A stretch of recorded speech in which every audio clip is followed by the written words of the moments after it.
नमस्कार, मैं हूं एसपी पांडे और आप देख रहे हैं न्यूज़ साइट लाइव। एक बार फिर हाजिर हूं मैं एक ऐसे ज्वलंत मुद्दे के साथ जो लोगों के सरोकार से सीधे जुड़ा है।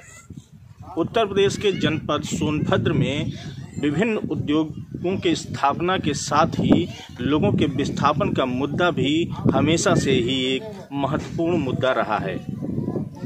आज फिर एक बार कनहर सिंचाई परियोजना के निर्माण के साथ ही जो विस्थापन का मुद्दा गरमाया है वह थमने का नाम नहीं ले रहा है। कनहर की नींव पड़ने के साथ ही यह मुद्दा काफ़ी गर्म हुआ था और इसने आंदोलन की शक्ल ली थी, जिसमें कई नेता सामने आए थे और तमाम आंदोलन के बाद यह निर्णय हुआ था कि पर्याप्त मुआवजा देकर यहाँ के लोगों को उचित सुविधा के साथ सुव्यवस्थित ढंग से कहीं न कहीं स्थापित किया जाएगा। लेकिन आज जबकि यह पूरा क्षेत्र जहाँ डूब क्षेत्र होने जा रहा है, नदी के बहाव से गांव के गांव तबाह होने जा रहे हैं, एक बार फिर से यहाँ के ग्रामीणों के लिए इस बात का संकट उत्पन्न हो गया है कि उन्हें पर्याप्त मुआवजा, रहने की उचित सुविधा नहीं दी जा रही है। कई ऐसे भी गांव हैं जो पानी में डूब रहे हैं, बावजूद इसके उन्हें चिन्हित नहीं किया गया है, उनकी कोई सूची नहीं बनाई गई है और वह परेशान हैं, भाग रहे हैं। जिलाधिकारी से लेकर उप जिलाधिकारी तक, लेखपाल तक अपनी गुहार लगा रहे हैं, लेकिन उनका सुनने वाला कोई नहीं है। हम अभी सुंदरी गांव में खड़े हैं, जिसका काफ़ी हिस्सा डूब क्षेत्र में ले लिया गया है, लेकिन कुछ ऐसा भी हिस्सा है जो डूब तो रहा है लेकिन उसे डूब क्षेत्र में शामिल नहीं किया जा सका है। ग्रामीण इस बात को लेकर काफ़ी परेशान हैं और जो सुविधाएं डूब क्षेत्र के व्यक्तियों को दी भी जा रही हैं, उनको लेकर ग्रामीणों में संतोष कतई नहीं है। कहीं रहने की उचित व्यवस्था नहीं है, कहीं मार्ग की व्यवस्था नहीं है, तो कहीं कुछ ऐसी बस्तियों की स्थापना की जा रही है जो रहने के अनुकूल बिल्कुल भी नहीं है।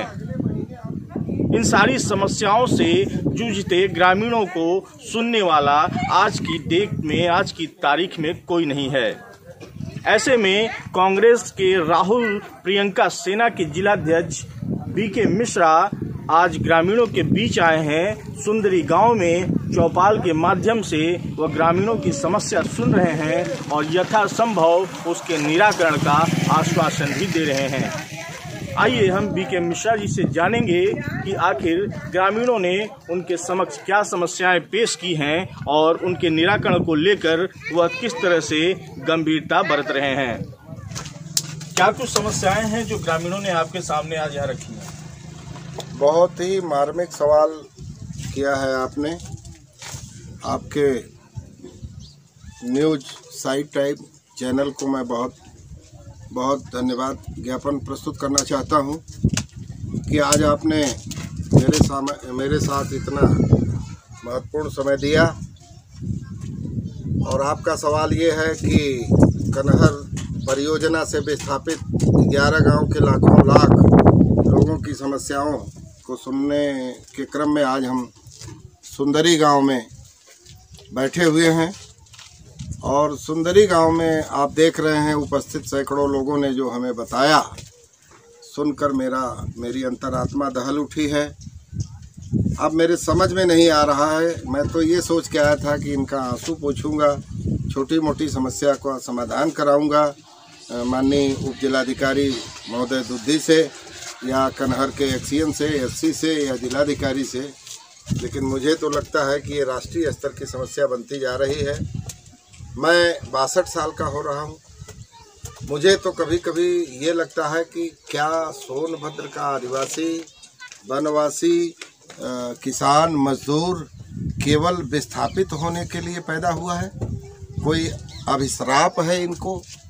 मेरी समझ में नहीं आ रहा है कि सोनभद्र, वह सोनभद्र जो पूरे विश्व में अपना नाम कीर्तिमान स्थापित कर रहा है, कल कारखानों के नाम पर, पावर हाउस के नाम पर, उत्तर प्रदेश में भी दूसरे नंबर का सबसे बड़ा राजस्व देने वाला जनपद सोनभद्र, सोनभद्र जिले में ऐसी घटनाएं घट रही हैं। आज ये विस्थापितों ने बताया कि सन 1983 में ये हुआ था, 76 सन 1976 में उत्तर प्रदेश सरकार के मुख्यमंत्री स्वर्गीय नारायण दत्त तिवारी ने कांग्रेस की सरकार में ये कनहर परियोजना का शिलान्यास इस आशय से किया था कि यह आदिवासी वनवासी इलाका कनहर का बांध बनने से ये इलाका न केवल सिंचित होगा बल्कि जो ये विस्थापित हैं इनको पूरे सम्मान के साथ, पूरे सुविधा के साथ, पूरे सहायता देते हुए इनको कहीं बसाया जाएगा। जैसे NCL की 11 खदानों से कई लाख विस्थापित हुए, जैसे पिपरी रिहंड बांध से विस्थापित हुए, रिहंड बांध बीजपुर से लोग विस्थापित हुए, रेणु सागर से लोग विस्थापित हुए, सिंगरौली से विस्थापित हुए। उन लोगों की कहानी तो ये है कि वहाँ के लोग जो विस्थापित हुए उनको विस्थापन के बदले जितनी ज़मीन थी उससे ज़्यादा ज़मीन उनको कहीं विस्थापित करते हुए दिया गया, उनको मकान बनाने के लिए पैसा दिया गया और प्रति विस्थापित परिवार में गार्जियन को नौकरी तक दिया गया। और यहाँ मैं पूछ रहा हूँ कि यहाँ पावर हाउस भी बनने वाला है डैम में, आप लोगों को क्या मिला है? तो जो ये उपस्थित ग्रामीण हैं ये जैसा कि बता रहे हैं कि केवल 7,11,000 रुपये दे करके, वह भी हर एक विस्थापित को नहीं, सन 83 या 86 के समय में जिस समय मुआवजा बटा था उसी को मानक मान रहे हैं। उसके बाद जो बच्चा पैदा हुआ वो मुआवजा बटने के बाद अगर वो नाबालिग रहा होगा उस समय सन 83 में, तो इस समय वो 30 साल का होगा, भले ही वो शादीशुदा हो, उसको ये विस्थापित नहीं मानेंगे, उसको ये मुआवजा नहीं देंगे। जिसकी शादी नहीं हुई है उसको मुआवजा नहीं देंगे। और सबसे दर्दनाक बात ये है पत्रकार महोदय कि ये 7,11,000 में क्या काम करेंगे? ये आप देख रहे हैं, इनको जो विस्थापित जगह पे जहाँ पे ले जाया जा रहा है, जहाँ जिला प्रशासन ने लेआउट तैयार किया था कि यहाँ पे मस्जिद रहेगा, यहाँ पे मंदिर रहेगा, यहाँ इस आबादी के लिए मार्केट का जगह रहेगा, और वह जो जगह निर्धारित किया गया था वह भी प्लेन करके नहीं, जैसे नेचुरली ये भौगोलिक परिस्थिति में है, कहीं पहाड़ तो कहीं खाई।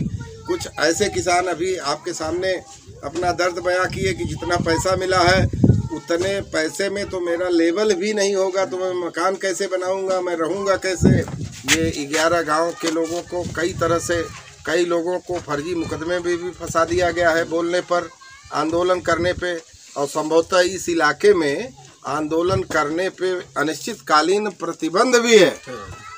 अब चूँकि हमारा राष्ट्रीय कार्यक्रम है, मैं गांव-गांव जा रहा हूं, किसानों से मिल रहा हूं, उनकी समस्याओं को सुन रहा हूं, धान क्रय केंद्र के बारे में जानकारी ले रहा हूं। सिर्फ इतना ही तक सीमित नहीं है, उनकी व्यक्तिगत जानकारी ले रहा हूं। उसी क्रम में आज मैं सुंदरी गांव में आया था।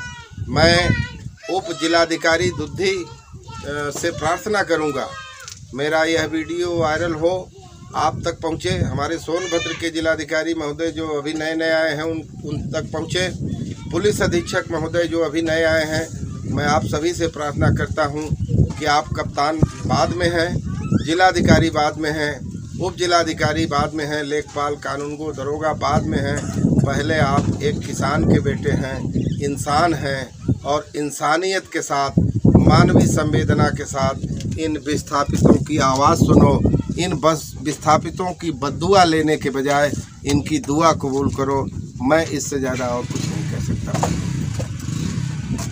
आपने देखा कि किस तरह मिश्रा जी ग्रामीणों के दर्द को अपना दर्द बनाकर बता रहे हैं और चिंतित हैं कि इन ग्रामीणों का आखिर क्या होगा, जबकि धरना जैसी व्यवस्था पर भी सरकार ने पाबंदी लगा दी है।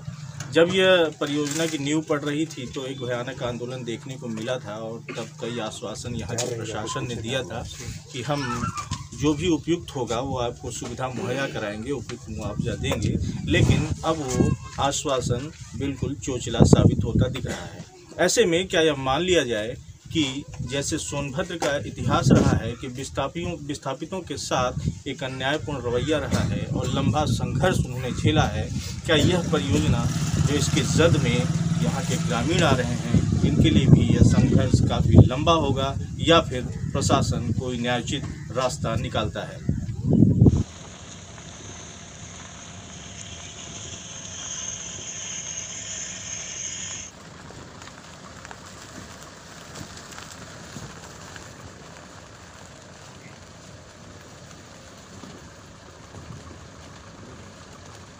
मिश्रा जी, ये जो पानी देख रहे हैं ना इस जगह अभी